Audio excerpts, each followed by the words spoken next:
लुप्त देवता और वीर मुर्गे का मामला। वर्ष 1900 है। उपजाऊ मैदानों में बसे छोटे से धार्मिक गांव देवपुर में जीवन अपने प्राचीन मंदिर के इर्द गिर्द घूमता था। इस मंदिर का हृदय भगवान कृष्ण की एक छोटी जटिल नकाशीदार पत्थर की मूर्ति थी, जिसे प्यार से कान्हा कहा जाता था। यह सोने या रत्नों से नहीं बनी थी, लेकिन देवपुर के लिए इसका आध्यात्मिक महत्व अपार था। गांव के पुजारी पंडित जी आस्था वाले व्यक्ति थे, लेकिन उनकी सुनने की शक्ति कमजोर थी।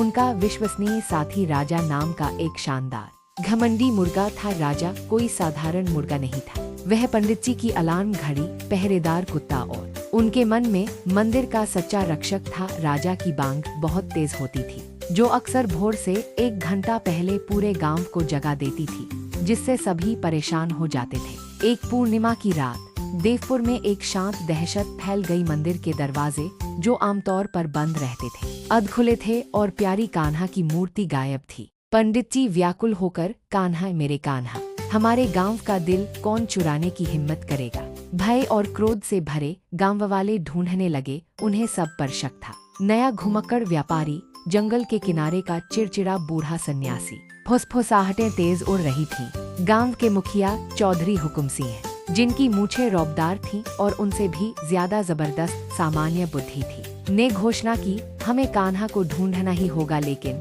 चुपचाप। हम चोर को सचेत नहीं करना चाहते। इस बीच राजा, इससे पूरी तरह बेखबर, वह मंदिर की सबसे ऊंची दीवार पर बैठ गया, अपनी छाती फुला ली और एक शानदार कान फाड़ देने वाली कुकरूकू की आवाज निकाली। यह इतनी तेज थी कि पास के एक पेड़ पर बैठे पक्षियों का झुंड चौंक गया। अचानक एक छोटी सी चमकती हुई वस्तु पेड़ से हल्की खनक के साथ गिरी। बिट्टू, एक तेज आंखों वाला लड़का, जो मन ही मन इस बात से नाराज था कि राजा उसे हमेशा जगा देते, दौड़कर वहां गया। उसने वह वस्तु उठा ली। वह एक चमकीला कृत्रिम रत्न था, जैसा कभी कभी सस्ती चूड़ियों को सजाने के लिए इस्तेमाल किया जाता है। देखिए पंडित जी, बिट्टू ने उसे ऊपर उठाते हुए कहा। एक रत्न का टुकड़ा। पंडित जी बिना चश्मे के आंखें सिकोड़ते हुए उसे अनसुना कर दिया। बकवास है बच्चे, कान्हा के पास कोई रत्न नहीं है। लेकिन चौधरी हुकुम सिंह ने चांदनी में चमकते हुए रत्न को देखकर सोच में पड़कर अपनी मूंछों पर हाथ फेरा। यह हमारे कान्हा का नहीं है, लेकिन यह कहाँ से आया। अगली सुबह गांव वालों ने औपचारिक खोज शुरू की। पंडित जी अभी भी दुखी थे।